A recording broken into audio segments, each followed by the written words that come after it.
Mirza Wahab Zafar, a journalist from Pakistan, is earning money by using pirated softwares such as Photoshop, Illustrator, or any other cracked software. It is haram. Is it haram? A similar question is asked by Abdul Muqit from Lahore, Pakistan. Is using pirated software such as Photoshop and Microsoft Word haram?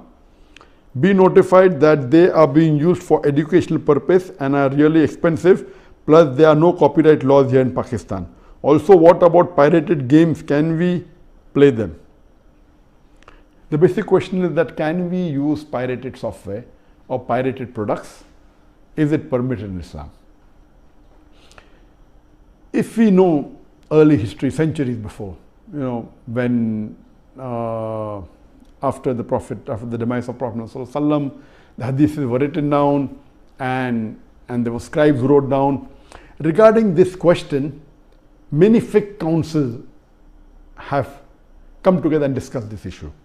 According to the fiqh council of Muslim World League in Makkah Mukarramah, also the fiqh council of Jeddah, they said that previously when people used to write the hadith of the scholars of the muhaddithin, so that the original copy, in case it is lost, this preserves it. So it was an act of sawab, and it used to take days and weeks and years to write down. At that time, centuries before, when there was no printing press, all these acts of copying works of great scholars was act of blessing, and it used to spread the message. But now printing has come and technology has improved. You can print books into thousands of copies, tens of thousands of copies.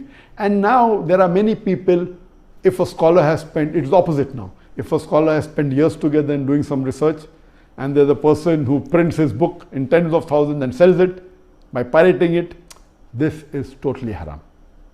So what previously was act of sawab to preserve the work of scholars, today, if you copy it, if it has a copyright. If it doesn't have a copyright, like my books have got no copyright. Anyone copies it, I said you'll get sawab. Anyone makes videos of mine, no copyright. As long as please don't change it. Yet people change it.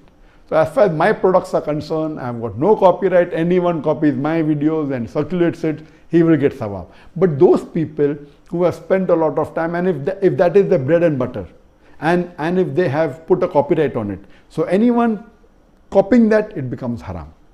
Even according to Sheikh Utaymi, when the question was asked, that can you copy things which have got copyright? Can you use software which are copyright?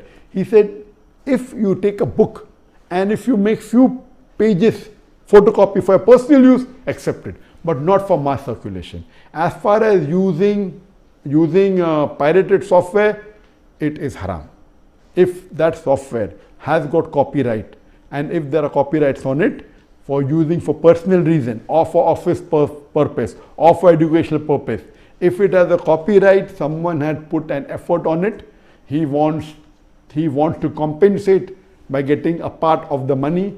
And if you copyright, you do it yourself, it is haram. Or if you buy pirated software, the person buying pirated software, encouraging him to pirate it. I'm aware that you can buy in Pakistan with few hundred rupees pirated software. If you want to buy original, you have to pay 10,000, 20,000 rupees. If that software has got copyright, buying pirated software or copying copyright software in Islam, it's haram. I'm aware that many of the Muslims do it. Some are doing unknowingly, some are doing knowingly. According to Sheikh Utaymi and according to fiqh council, using pirated software is haram. If you can't afford it, don't use it. You cannot use pirated because it is as good as cheating or robbing someone of the intellectual property.